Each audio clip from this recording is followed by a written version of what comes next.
कृष्ण भक्तों, स्वागत है आपका हमारे YouTube चैनल में। आज हम गीता का पहला अध्याय शुरू करने जा रहे हैं। कृपया इसे ध्यान से सुनें और गीता का अध्ययन करें। धन्यवाद। गीता सार। धृतराष्ट्र बोले, हे संजय, धर्म भूमि कुरुक्षेत्र में इकट्ठे हुए युद्ध की इच्छा वाले मेरे और पांडु के पुत्रों ने क्या किया। इस पर संजय बोले, उस समय राजा दुर्योधन ने व्यूहाचार्य युक्त पांडवों की सेना को देखकर और द्रोणाचार्य के पास जाकर यह वचन कहा, हे राजन, आपके बुद्धिमान शिष्य द्रुपद पुत्र धृतराष्ट्र द्वारा व्यूहाचार्य खड़ी हुई पांडवों के पुत्रों की इस बड़ी भारी सेना को देखिए।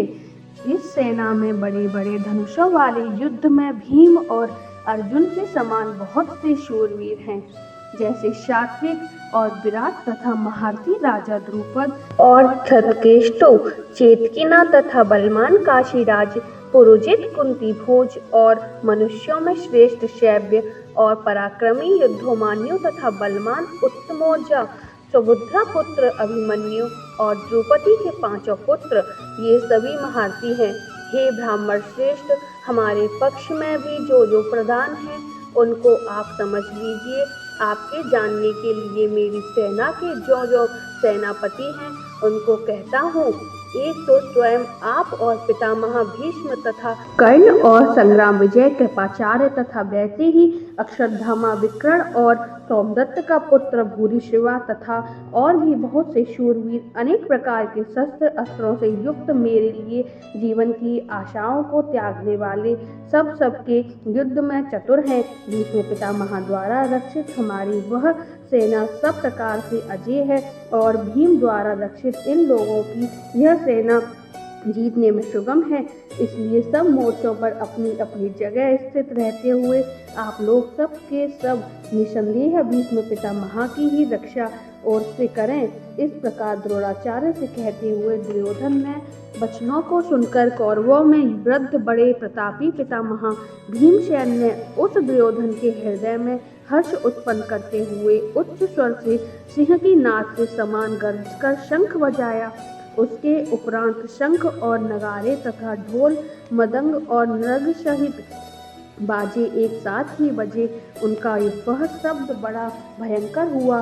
उसके अनंतर सफेद घोड़ों से युक्त उत्तम रथ में बैठे हुए श्री कृष्ण महाराज और अर्जुन ने भी अलौकिक शंख बजाए। उन्होंने श्री कृष्ण महाराज ने पांचजन्य नामक शंख और अर्जुन ने देवत्य नामक शंख बजाया। भयानक कर्म वाले भीमसेन ने पौरण्य नामक शंख बजाया। कुंती पुत्र राजा युधिष्ठिर ने अंत विजय नामक शंख बजाया और नकुल तथा सहदेव ने सुघोष और मणिपुष्पक नामक शंख बजाया।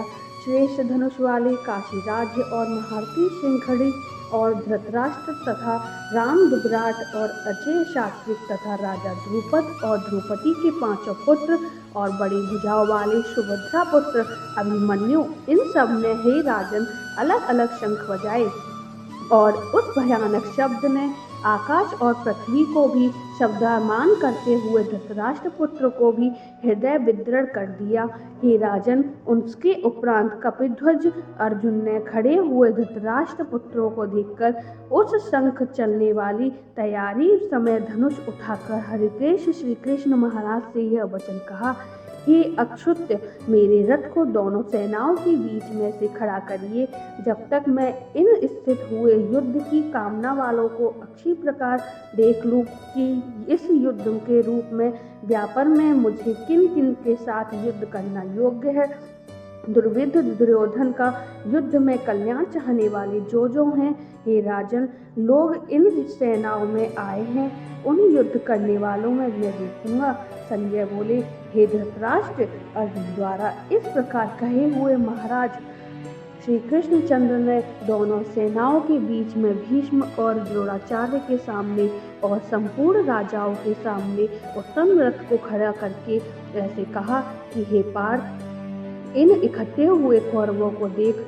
उसके उपरांत पृथ्वा पुत्र अर्जुन ने उन दोनों को ही सेनाओं में स्थित हुए पितामह भाइयों को, पितामहों को, आचार्यों, मामाओं, भाइयों को पुत्रों को, पौत्रों को तथा मित्रों को, ससुरों को और सहृदय को भी देखा।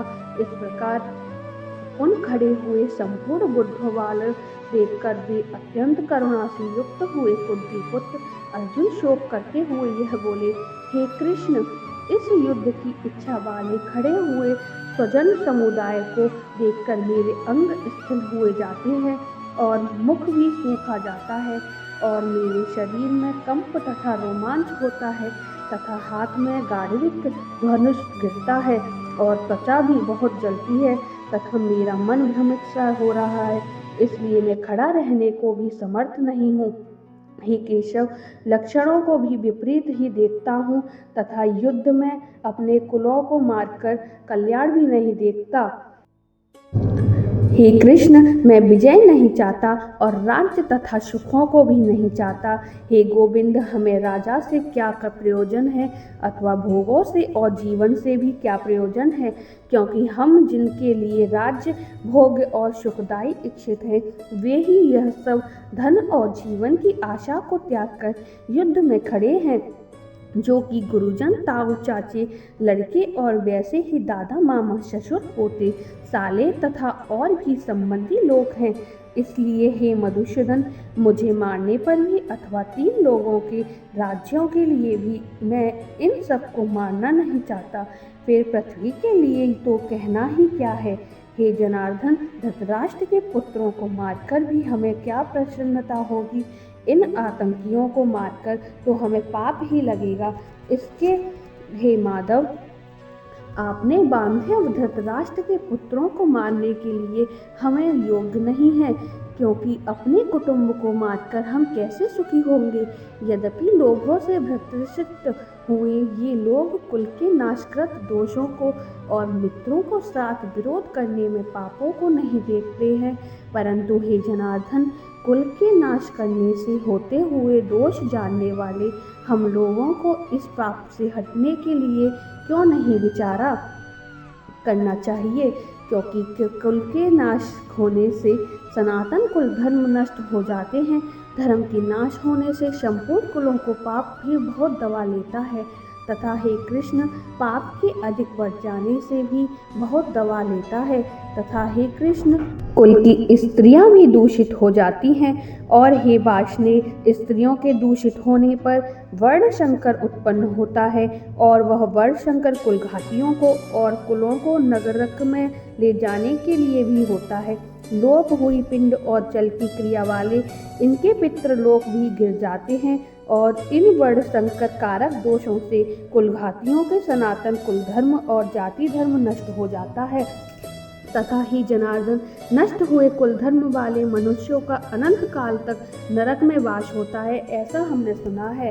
अहो, शोक है कि हम लोग बुद्धिमान होकर भी महान पाप करने को तैयार हुए हैं, जो कि राज्य और सुख के लोभ से अपने कुलों को मारने के लिए उगत हुए हैं।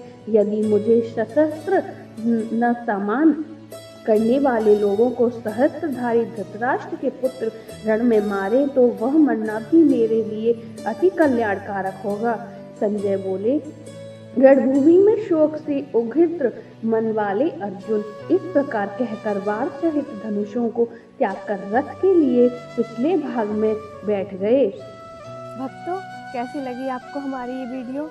अगर अच्छी लगी हो तो लाइक करें, शेयर करें, कमेंट करें और चैनल को सब्सक्राइब करें। धन्यवाद। राधे राधे।